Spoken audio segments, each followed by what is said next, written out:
You're listening to Everybody Pulls the Tarp, the go-to podcast for high performers. I'm Andrew Moses. Each week, you'll hear my thought-provoking conversations with Olympians, pro athletes, CEOs, elite coaches, best-selling authors, and other high performers to uncover their secrets to success. Get ready to be inspired each week when we talk about leadership, teamwork, work ethic, and more. Are you ready? Let's go.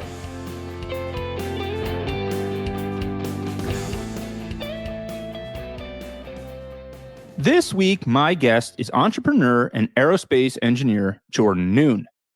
In 2015, at the age of just 22 years old, Jordan co-founded Relativity Space to build 3D printed reusable rockets.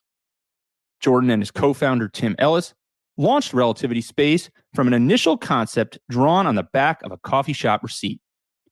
The company went on to build and launch the world's first 3D printed rocket, and today the company has over 1,000 employees and is valued at more than $4 billion.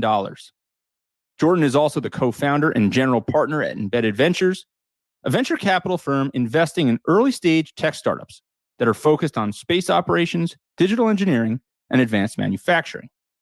Back in college, Jordan led University of Southern California's Rocket Propulsion Lab, where he became the first student and youngest individual in the world to receive Federal Aviation Administration clearance to fly a rocket into space. Jordan and I recently sat down to explore how he turned his passion for tinkering, as he puts it, and a love for Legos into the world's first 3D printed rocket, and so many other endeavors where he continues to push the frontier of science. Our conversation is about entrepreneurship, innovation, and the power of following your passions. You'll hear Jordan's advice on starting companies, building teams, how to give yourself a head start on any project or venture, and so much more.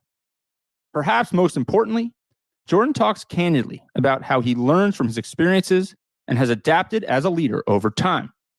This episode is filled with so many powerful lessons that will propel you to even greater heights. I can't wait for you to hear it. So, let's pull the tarp and get straight to Jordan Noone. Where I want to begin, do you remember when you first took up an interest in science, space, and the related technologies? I think it had to have been in middle school, high school. There were the areas that I really did struggle with, the English side, various other classes. Then were definitely a strain for me, but I had a natural affinity for science, math. Didn't really know what engineering meant. I learned that probably in college, but I knew at that point I wanted to go into the sciences. What was it in particular, aside from this affinity, or maybe it came easier to you than some of the other disciplines and subjects? What was it in particular that drew you to the sciences? I think I was always a tinkerer.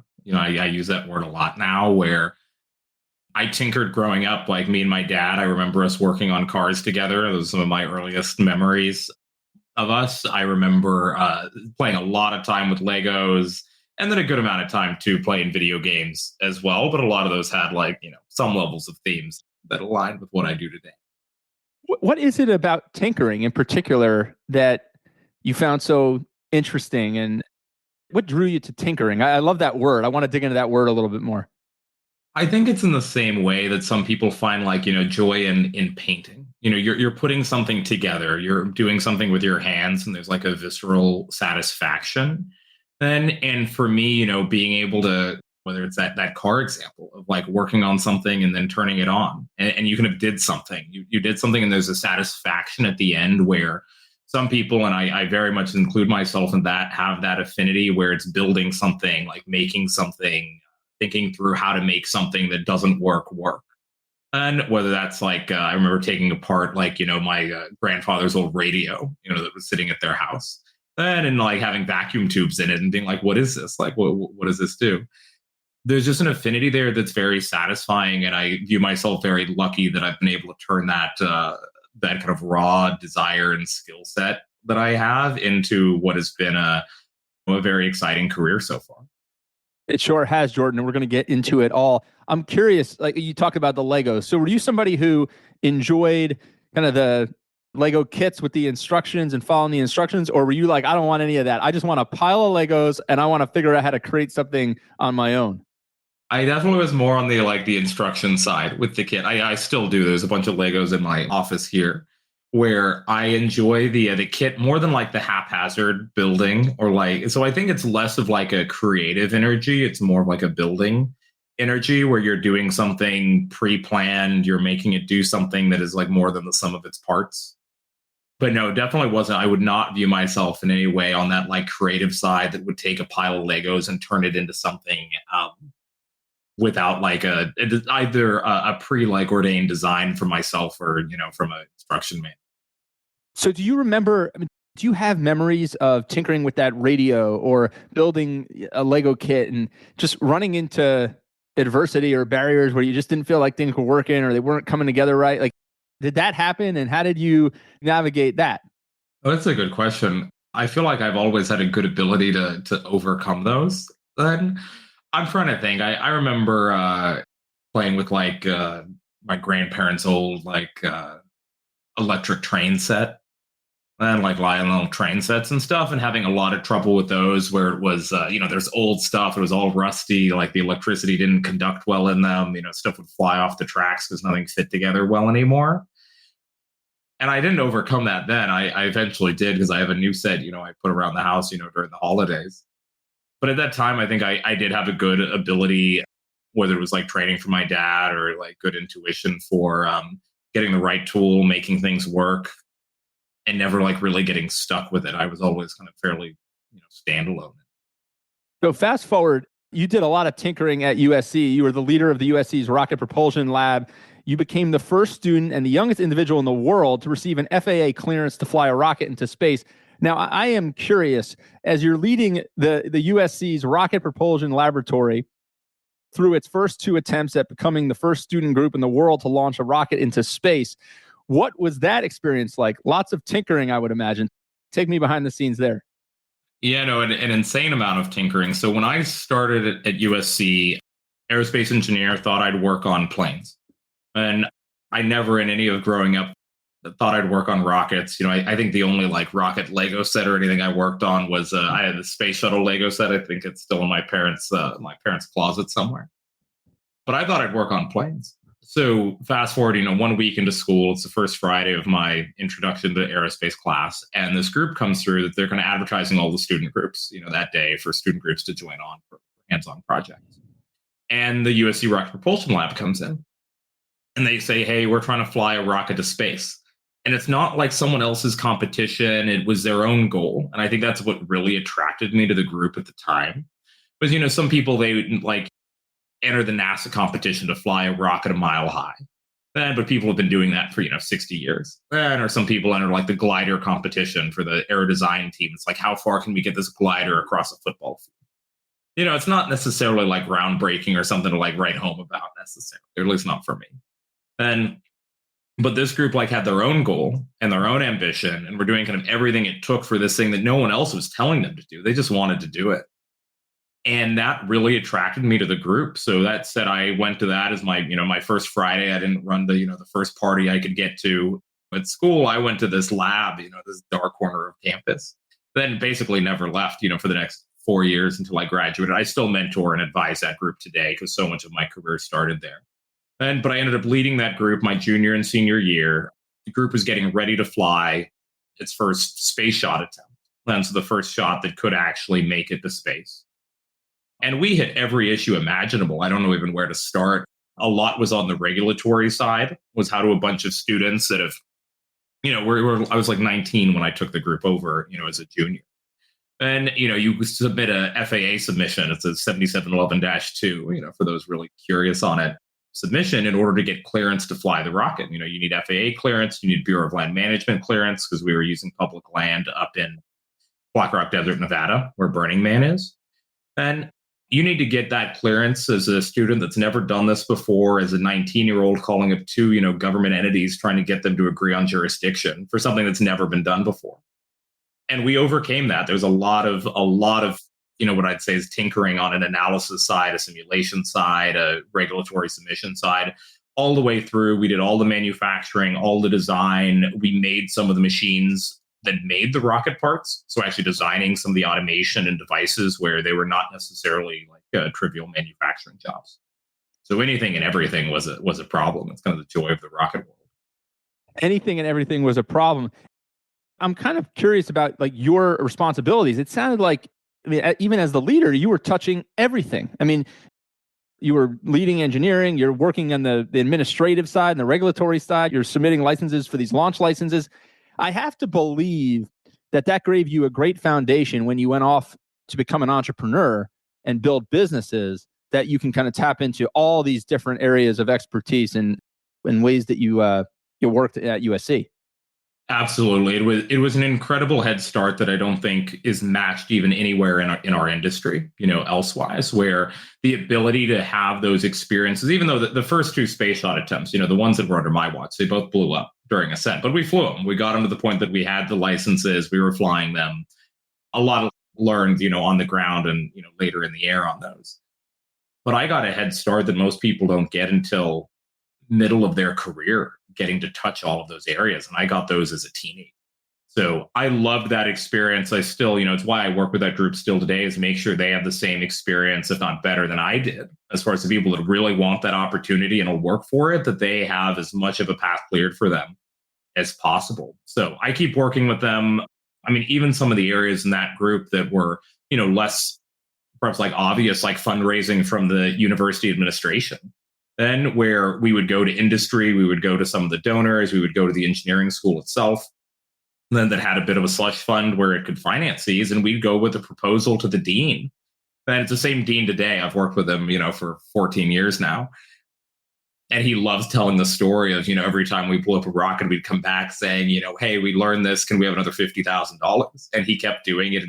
And it's paid dividends, because that generation, especially of students and the ones that have followed on, then multiple very successful startups in the space industry have came from that generation of students. A lot of giving back to the university, a lot of recruiting attention for the university of, there's some magic happening here, in this group. And it's in the back of like a dimly lit building, in the center of campus, but you wouldn't know it was there otherwise.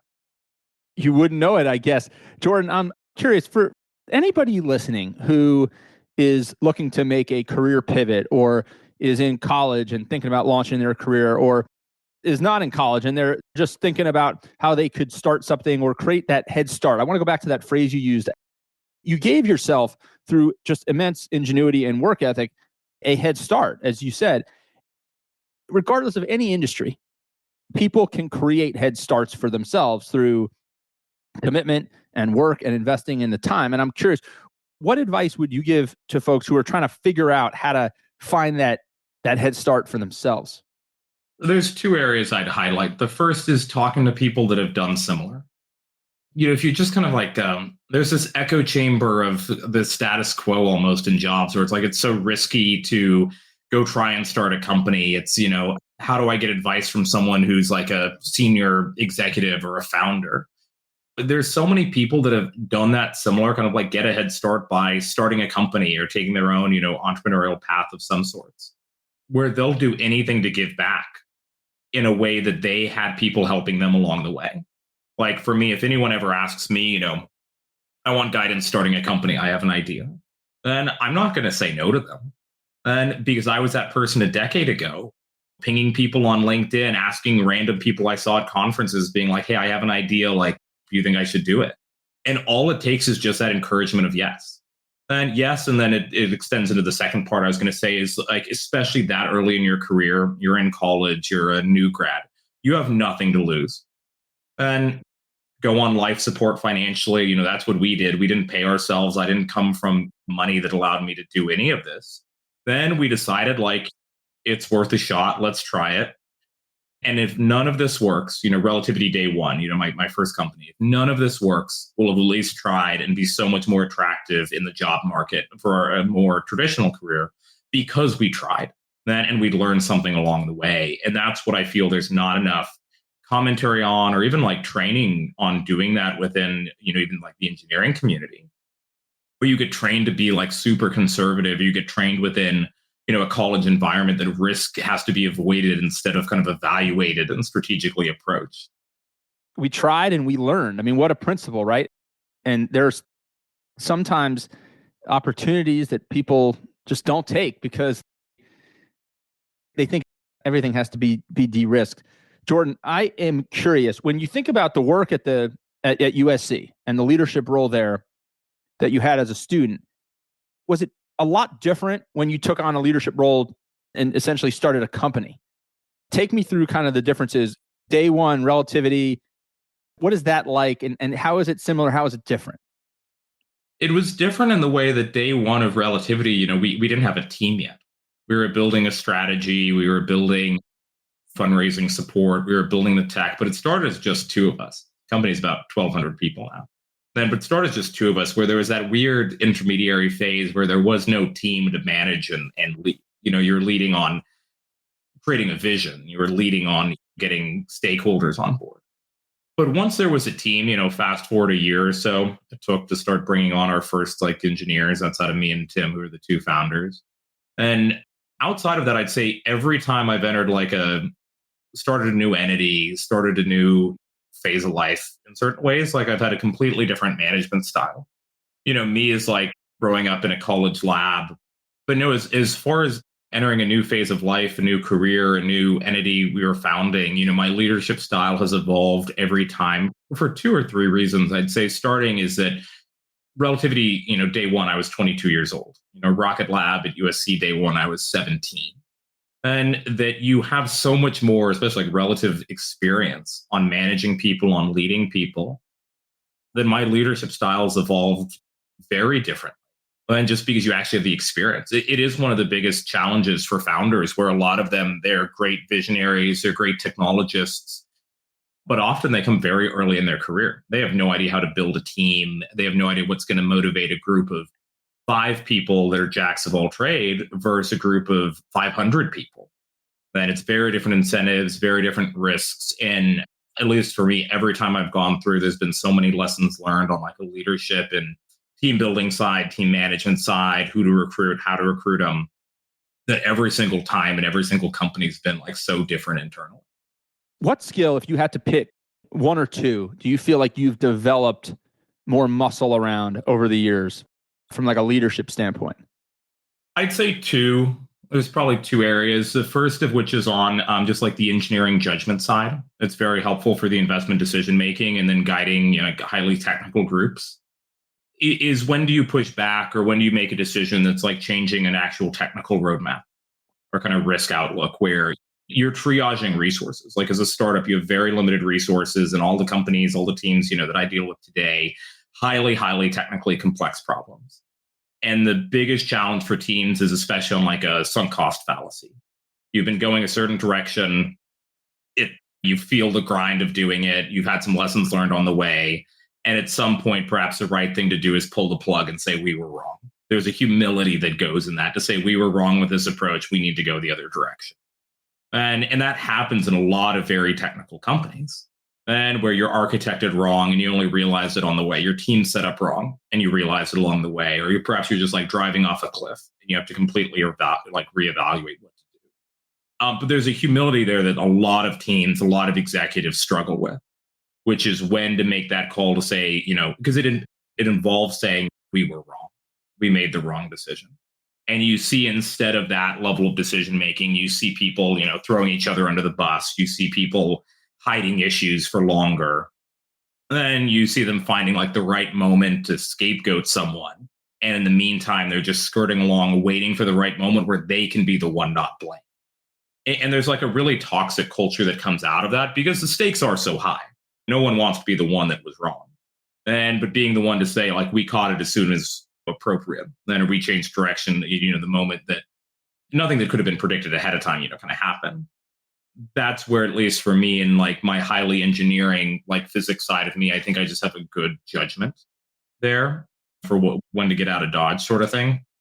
And without falling into that sunk cost fallacy for too long. The second I'd say is on team building and expectation management. The first time, I started recruiting engineers, started recruiting executives, then Relativity was a company that was 5 people, 10 people. Then you're going to say anything to get these people to jump ship and join this super risky startup. Then, in most of the time, and I honestly do think me and for the rest of the team there, we really did believe it, where it's you hire someone and you're you may become the first VP of this. You're a day one engineer, but like we want you to lead this area. We're even going to give you, it's the most dangerous thing I think on a startup hiring side, but no, it's not spoken about enough, is like giving someone a head of title. You're head of engineering, you're head of sales, you're head of finance. And it's someone who's had like 2 years of experience.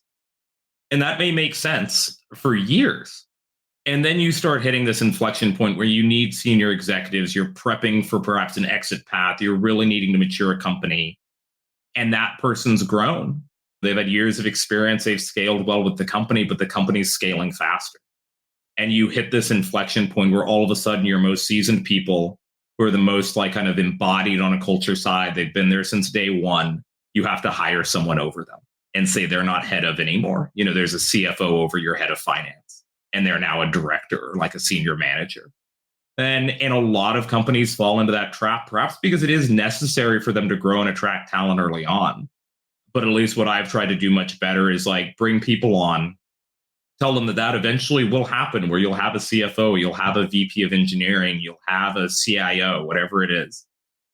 And there's going to be a list of expectations you give them of like, hey, you could be on path for that. I want you to be on path for that. But here's what you're going to have to do. And if you don't meet it for everyone to win together, like we're going to shuffle things and get them in alignment on day one rather than teasing so hard that you end up actually imploding some of the long-term potential and alignment. You just have to kind of go through that cycle once of excessively teasing and seeing it backfire. Then where you learn that kind of expectation management for like, what's this person going to do today? How do you make them grow as fast as possible? And if they don't meet the rate of growth of the company itself, then that they are accepting that and don't feel betrayed by kind of the team that they worked with for years. At its core, is that about transparency and just regular communication between the leader and the team member?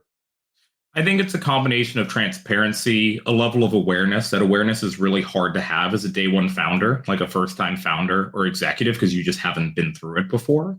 And then I'd say it's as well treating your employees like people in a certain way where they're not just useful on day one to you, and then they feel thrown out years later. When you care about their career, they're bought in, they trust you at like a personal level. And when you go through that phase of startup growth, there's expected, I'd say on all sides, some level of kind of regrettable collateral damage as the company scales so quickly. But the thing that I get disappointed by the most is seeing early employees, who, they were the first employees after the founders. And years in say like, this doesn't feel like the company I built, or this doesn't feel welcoming to me. And I'm not the most recent like shiny thing anymore. That breaks my heart in various ways, where you see that happen at a lot of companies where the people who did that early work, like the first 25, the first 50, the ones that really took the risk, like, yes, they get some upside on like, equity in the company and things like that, and like higher amounts. But it's that experience of being further in where it's like, it's 100 people and I don't feel at home anymore. Or I feel like my manager lied to me, or one of the founders lied to me to get me to come here. It just seems like a betrayal that I think is unnecessary, but an artifact of such like a kind of young management that ends up in these companies, myself included, a decade ago. So Jordan, I'm curious, now in your role as the co-founder and a general partner at Embedded Ventures, you are identifying founders and technologies to invest in yourself and bring into the Embedded Ventures portfolio. How do you go about identifying founders and businesses that have a high probability of success, recognizing that you're probably looking at many of these founders and saying, hey, you look like I did 10 years ago in terms of the mistakes and errors you're going to make, but I still believe in you enough and believe in your trajectory enough to invest capital in this business and provide mentorship. How do you go about kind of sifting through and deciding the companies and the entrepreneurs that you're going to invest in? So in summary, it's patience. Then there's so many deals, there's so much opportunity out there. It's sifting through it. And it's one of the challenges of the venture ecosystem, kind of the venture incentives within our market, that everything looks like a shiny thing.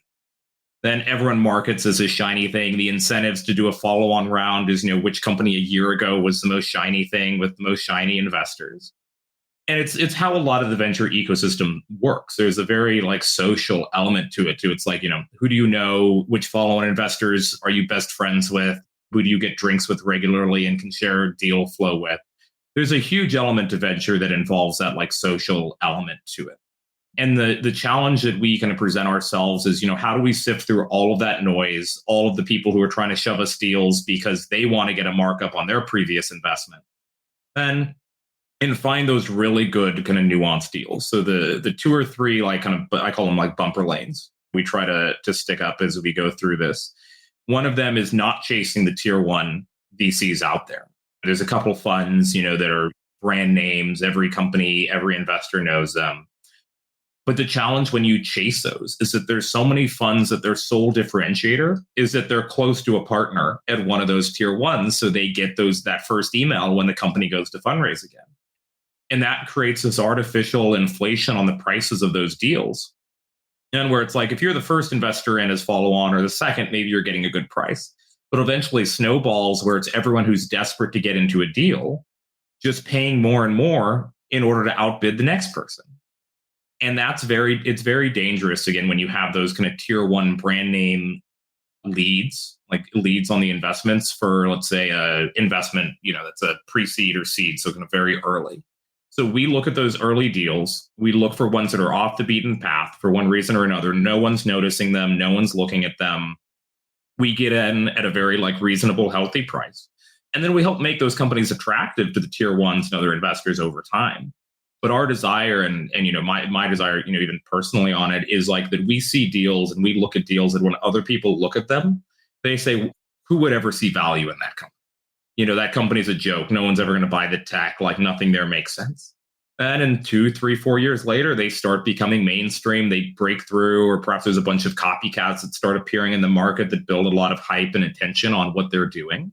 But our desire is we do that under-noticed investment on day one. And by the time that company exits, we look like the luckiest people out there, that we got lucky that we landed on something and we didn't even see it then. So that's a lot of it is on bumper lanes, is not chasing the tier ones, looking for completely under-noticed deals. And then the last part I'll add in there is trying to stick to deals that we know the best.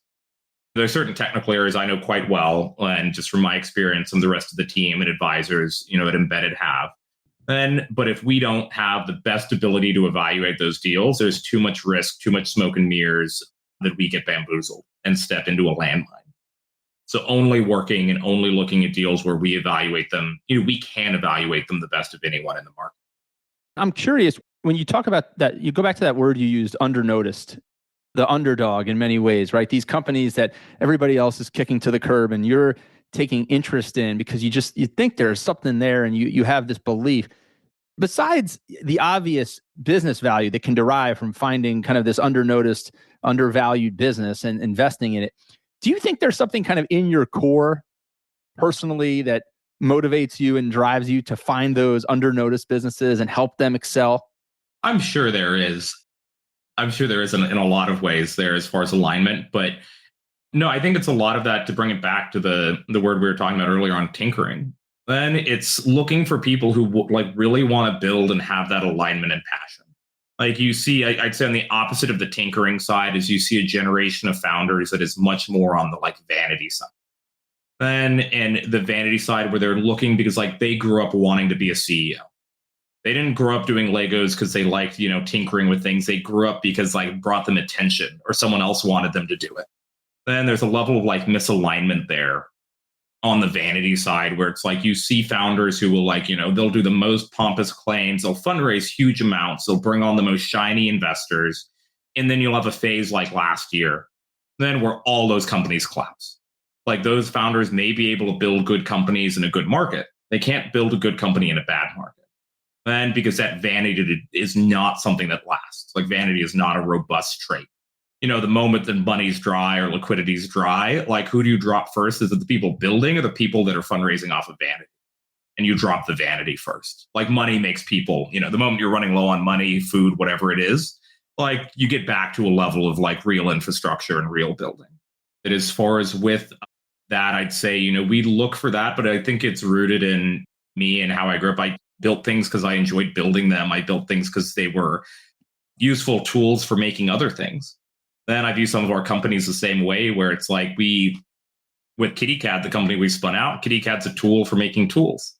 And me being able to use the fund as another layer of tools there, not to over exaggerate, like the metaphor there. Then, but you want to see something exist, and you have now a mechanism you can regularly activate to do that. Then, as far as using the fund to see companies in areas that I'd want to see, then I like people who live at that level where it's like you're making something useful, you want to see something. It's not because you want attention, it's not because you want money for it. Then it's you want to provide something useful out there. I'm curious as we wrap up our conversation, and I'm just curious for anybody listening who is thinking about going out and starting something, building something, tinkering, as we've talked about. What's one piece of advice that you would give for them that might help them get started? Yeah, no, I'll say one or two. And the first is finding an area that you uniquely think about, that you have unique overlap in. And I'd extend that, I think it was actually original, a Sam Altman tweet. He outlined it really well, where it's if you find 2 or 3 areas that you are uniquely passionate about, talented at, connected in, and create this unique niche. You're maybe now one of a billion people, one of a million people at doing something. If you just want to be the next person to get an MBA and hope that some opportunity lands on you because you have an MBA, congratulations, you're one of every 3 people now that all have that same skill set. But if you want to go out and do something where it's for me, I have a very unique niche on that tinkering side. We talked about that. I like making things. I have a level of lazy to me. I hate doing things twice. So when it comes to automation, robotics, certain tools where it's the best tool for the job doesn't exist, so go make it. Then I live in that world of I call it lazy engineering. And then I had that amazing, Rocket Lab experience where I had an extreme connectivity on a regulatory side, a financing side. I had that extreme head start where, that eventually spun into a company where we had very good government connectivity. We had very good government relationships on day one. I got to build robots to build rockets, then building, the world's largest metal 3D printers there. That it put me in the spot where we were uniquely positioned, and I don't think there was a better set of people to go do that. But it takes finding that where it's so many people, they try to follow the status quo or they try to do something that's the most recent fad rather than trying to find something on the edge that they're uniquely positioned to do. Because if you find that and, start hustling on that, it tends to be something that gets recognized, whether it's capital relationships, other relationships where it can grow. That's probably in summary, that's the main thing is just find an actual unique spot and hustle and people will notice. Jordan, I have enjoyed our conversation so much. I could ask you questions all day, literally, Jordan, I could ask you questions all day. I think there are so many themes in our conversation that anybody listening can take and put into action, finding ways, creative ways, and putting in the work to get that head start, to experiencing challenges early on that you have to break through and get resourceful, and learning to adapt as a leader as your career evolves. And you're just in the early chapters still of the Jordan Noone story. So I can't wait to keep up and see how everything continues to go for you, Jordan. But thank you for being a tarp puller. Thank you for spending some time with me. Forever a part of the Everybody Pulls the Tarp community, Jordan Noone, thank you so much. Thank you, Andrew. Thank you for joining me this week. Be sure to subscribe in your favorite podcast app so you can catch all of our upcoming episodes. And if you are like me and want a world full of tarp pullers, then leave a review to help others find us.